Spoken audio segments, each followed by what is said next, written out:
Hi, welcome to our channel rabbit trends. నేను మీ కృష్ణ.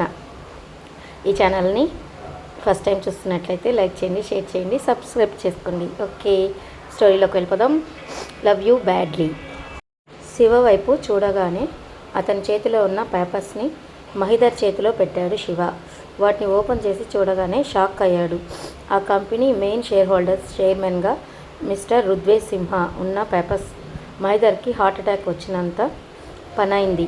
రుద్వేజ్ సింహ చిటికెలు వేసి ఈ బిజినెస్ ప్రపంచంలో మన బంధాలకి తావు ఉండకూడదు.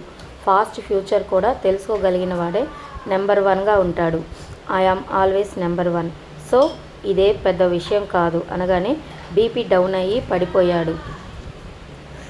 ఎక్స్పెక్టే కాబట్టి డాక్టర్ని కూడా రెడీగా పెట్టాడు.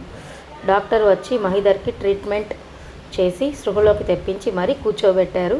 మీటింగ్లో పడుకొని ఉన్న గాడిదని లేపి మరీ తన్నించుకోవడం అంటే ఇదేనేమో అనిపించింది. రఘునాథ్పై కూడా కోపం పెరిగిపోయింది. మహిదర్కి 5 మంది షేర్ హోల్డర్స్ మధ్యలో ఏకగ్రీవంగా ఎన్నుకున్నారు రుద్వేద్ని. ఊహించని దెబ్బకి మహిదర్కి రక్తం ఉడికిపోయింది. ఏమి చేయలేని నిస్సహాయ స్థితిలో ఉన్నాడు. అందరూ కంగ్రాట్స్ చేస్తూ వెళ్ళిపోవటంతో మిగిలారు వేద్, మహిదర్. చైర్లోనే స్టైల్గా అటు ఇటు మూవ్ అవుతూ మహిదర్ని చూస్తున్నాడు. తొందరలోనే దీనికి మూల్యం చెల్లిస్తావు అనగానే పైకి లేచి కోట్ బటన్స్ పెట్టుకుంటూ నిర్లక్ష్యంగా చూస్తూ బయటికి నడిచాడు వేద్. అతను వెనకే వెళ్తున్న శివ తిరిగి మహిదర్ని చూసి మా సార్కి మీ పోలికే వచ్చినట్లుంది అని వేద్ కోసం వెళ్ళిపోయాడు. కాలేజీలో తన లడ్డు కాలేజీకి వచ్చిందా లేదా అంటూ వచ్చిన అక్షయ్కి ఖాళీ రూమ్ దర్శనం ఇచ్చింది. ఈరోజు కూడా వచ్చినట్లేవే లడ్డు, ఎన్ని రోజులు రెస్ట్లో ఉంటావే అంటూ నీరసంగా క్యాంటీన్కి వచ్చి కోక్ తెచ్చుకొని తాగుతూ చుట్టూ చూస్తున్న అతని కళ్ళకి బ్రైట్ అయ్యాయి. లడ్డు అని గట్టిగా అరిచాడు. క్యాంటీన్లో అందరూ అతని వైపే చూస్తుండటంతో సారీ అంటూ లడ్డు ముందర కూర్చున్నాడు. తను కూడా విచిత్రంగా చూస్తుంది అక్షయ్ వైపు. ఉడకబెట్టిన క్యారెట్, బీన్స్, బాయిల్డ్ ఎగ్స్ని పెట్టుకొని నెమ్మదిగా తింటుంది. లడ్డు డైట్నా అన్నాడు. అవును అన్నా అంది. ఒసేయ్ దుర్మార్గురాలా, ఏంటి ఆ పిలుపు అనగానే బెదురుకొని అది కాదు అన్నా. ఒసే దండం పెడతానే, అలా పిలవకే బాబు అన్నాడు తల ఓకే అన్నట్లు ఊపి. ఆ రోజు హెల్ప్ చేశారు కదా, థ్యాంక్స్ సార్ అంది. హమ్మ అని గుండె మీద చెయ్యి వేసుకొని తను తింటున్న వాటిని పక్కకు జరిపి తన కోసం ఫ్రైడ్ రైస్ ఆర్డర్ చేశాడు. అక్షయ్ కోసం ఏమో అని కామ్గా చూస్తుంది. నిన్నెందుకు రాలేదు అనగానే ఫీవర్ అంది. ఓ మై లడ్డు ఎలా ఉంది అన్నాడు. తగ్గిపోయింది అని లేచి వెళ్ళి తన పక్కన కూర్చోగానే షాక్ అయింది. వసుధ ఏంటి అలా చూస్తున్నావు అని తన బుగ్గలాగి ఎందుకో బాగా నచ్చేశావు, ఇక్కడి నుంచి అప్పుడప్పుడు మీట్ అవుదాం అనగానే ఎందుకు అంది. ఓ మై ఇన్నోసెంట్ లడ్డు అన్నాడు గారంగా. గుడ్లు బయటికి వచ్చేశాయి వసుధకి. లడ్డు అనడంతో తన్ని వెక్కిరిస్తున్నాడు అని కొంచెం ఫీల్ అయింది. ఎంతైనా సీనియర్ కదా అని కామ్గా ఉంది. అడగాలా వద్దా అనుకుంటూనే ఐరా అంది. ఓ తను ఇంట్లో చిన్న ఫంక్షన్, రేపు వచ్చేస్తుందిలే అన్నాడు. తను నీకు రిలేటివా అంది. తన బుగ్గని మళ్ళీ లాగేసి మా వదిన అన్నాడు. తనకి మ్యారేజ్ అయిందా అంది. అవును మా అన్నయ్య వైఫ్ అన్నాడు అక్షయ్. క్యాంటీన్లోకి వచ్చిన అక్షయ్ ఫ్రెండ్స్ జూనియర్తో కూర్చొని ముచ్చట్లు చెప్తున్న అక్షయ్ని చూడగానే వీడేంటి ఇక్కడ అంటూ వాళ్ళని చుట్టుముట్టి కూర్చున్నారు. వాళ్ళందరినీ చూడగానే కొంచెం అక్షయ్ పక్కకు జరిగి కూర్చుంది వసుధ. అందరినీ గుర్రుగా చూశాడు అక్షయ్ వైపు. అబ్బా అనుకొని నుదురు రబ్ చేసుకుంటూ ఏంటి అన్నాడు. అందరూ ఒకేసారి ఒక హైబ్రో ఎత్తగానే ఓకే మీకు తన నా క్లాస్మేట్ మా వదిన ఫ్రెండ్ అని కొన్ని జాగ్రత్తలు చెప్తున్నాను అన్నాడు అక్షయ్. ఓహో అని అందరూ అన్నారు. ఇక వదలరా అన్నాడు అసహనంగా. యూ క్యారియన్ అక్షయ్, నిన్ను డిస్టర్బ్ చేశామని ఫీల్ అవుతున్నట్టున్నావే అన్నారు కోరస్గా. ఇక వీళ్ళు వదలరు అన్నట్టు లేచి వాళ్ళని తీసుకొని వెళ్తూ బై లడ్డు అన్నాడు. ఫ్రెండ్స్ కూడా బై లడ్డు అని కోరస్గా చెప్పారు. మూతి ముడిచి ఏడుపు మొహం వేసుకొని చూసింది అందరి వైపు.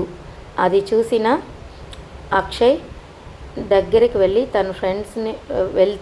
తన ఫ్రెండ్స్ మోసేస్తారు అని సారీ అన్నట్టు చెప్పి వాళ్ళని తీసుకొని వెళ్ళిపోయాడు అక్కడ నుంచి. తన ప్రాక్టికల్స్ ఎగ్జామ్స్ కంప్లీట్ అవ్వడంతో ఫాస్ట్గా ఇంటికి వచ్చేసింది దీక్ష. అందరితో కలిసి ఆఫ్టర్నూన్ లంచ్ కంప్లీట్ చేసి ధీర్ కోసం కాల్ చేసింది. అతను లిఫ్ట్ చేయగానే బావా ఆఫీస్కి వస్తాను అంది. ఇప్పుడు ఎందుకు అనగానే డాడీని చూసి అటు నుంచి అటే వస్తాను అని గారంగా అంది. నవ్వుతూ ఓకే అన్నాడు ధీర్ కూడా. ఫ్రెండ్ని మీట్ అవుతాను అనే వంకతో ఆఫీస్కి చేరింది దీక్ష. అక్కడికి వచ్చిన తర్వాత తెలిసిన విషయం తన అన్నయ్య ఆఫీస్లో లేడు అని తెలిసింది. ధీర్ కూడా కొంచెం బిజీగానే ఉండడంతో అతనికి ఎదురుగా కూర్చొని అతని చూడటం స్టార్ట్ చేసింది. వర్క్ చేస్తూనే ఏ చూపు మార్చవే అన్నాడు నవ్వుతూ. నేను చూస్తున్నట్లు నీకు తెలుసా అంది. తన వర్క్ కంప్లీట్ చేసి సిస్టమ్ షట్ డౌన్ చేసి లేచి ఒళ్ళు విరుచుకుంటూ ఇప్పుడు చూడవే అన్నాడు తన దగ్గరికి నడుస్తూ. లేచి పారిపోవాలన్న రూమ్ చిన్నది కావటంతో బిక్కమొహం వేసింది. తనకి ఎదురుగా టేబుల్ పైన కూర్చొని ఇప్పుడు చెప్పవే నీ బాధ అన్నాడు. ఆఫీస్ కదా ఏమి చెయ్యడులే అని ధీమాతో నేను చూస్తే నీకేమంటా అంది కళ్ళు ఎగరవేస్తూ. తన చేయి పట్టుకొని ఒక్కసారిగా లాగేసరికి ధీర్ హగ్లో చేరింది దీక్ష. షాక్ అయ్యి బావా అంది. దీక్ష బుగ్గపైన పెదవులతో రాస్తూ అన్నాడు. ఇది ఆఫీస్ అంది. అయితే ఎందుకు వచ్చావే అన్నాడు కొరుకుతూ. బావా అని అరుస్తూ దూరం జరిగింది. మళ్ళీ లాగి హత్తుకొని ఎక్కడికి వెళ్దాము అన్నాడు. ఎప్పుడైనా నువ్వు నేను మట్టుకే ఉండే ప్లేస్ అంది నవ్వుతూ. పద అని బయటకు తీసుకొని వెళ్ళాడు. ఐరా అందరిలో ఉన్న వేదిని మిస్ అవుతున్న ఫీలింగ్ ఉండటంతో కాల్ చేస్తే అనుకోగానే మళ్ళీ కోపం వస్తే అనుకొని డిసప్పాయింట్ అయింది. తన ఆలోచనలో ఉండగానే తన ఫోన్కి మెసేజ్ వచ్చింది. బయట వెయిట్ చేస్తున్న కమ్ అని ఉంది. హ్యాపీగా నవ్వుతూ సుడిగాలిలా బయటికి పరిగెత్తి కార్ డోర్ ఓపెన్ చేసుకొని వేది పైకి దూకినట్లు వెళ్ళి గట్టిగా హత్తుకుంది. ఫాస్ట్గా మధ్యలో ఉన్న కట్టను లాగేసి గట్టిగా పట్టుకున్నాడు. ఏంటి ఆ పరుగులు, ఎవరు ఉన్నారని చూడవా అనగానే అప్పుడు గమనించింది లోపల డ్రైవర్ కూడా ఉండటంతో బిక్కమొహం వేసింది. ఐరాని చూస్తే స్మైల్ వచ్చింది వేద్కి. డ్రైవర్కి దిగిపోమ్మని ఇన్స్ట్రక్షన్ ఇచ్చి తను డ్రైవింగ్ సీట్లో కూర్చోగానే అతని పక్కన కూర్చుంది ఐరా. మిస్ అయ్యావా అన్నాడు డ్రైవ్ చేస్తూనే. అతని చేతిని చుట్టుకొని ఏమో అంది తలపైన కిస్ చేస్తూ. ఎవరు లేని లోన్లీ ప్లేస్లో కార్ని స్టాప్ చేసి తన పైకి లాక్కున్నాడు. అతని ఒడిలో చేరి వదిలేసి ఎందుకు వెళ్ళిపోయావు అంది. చిన్న వర్క్ కంప్లీట్ చేసుకొని వచ్చాను కదా, అయినా నేనుంటే బెదురుతూ ఉంటావు కదా అన్నాడు. కంటిన్యూస్. ఈ స్టోరీ నచ్చినట్లయితే లైక్ చేయండి, షేర్ చేయండి, సబ్స్క్రైబ్ చేసుకోండి. Okay bye, take care.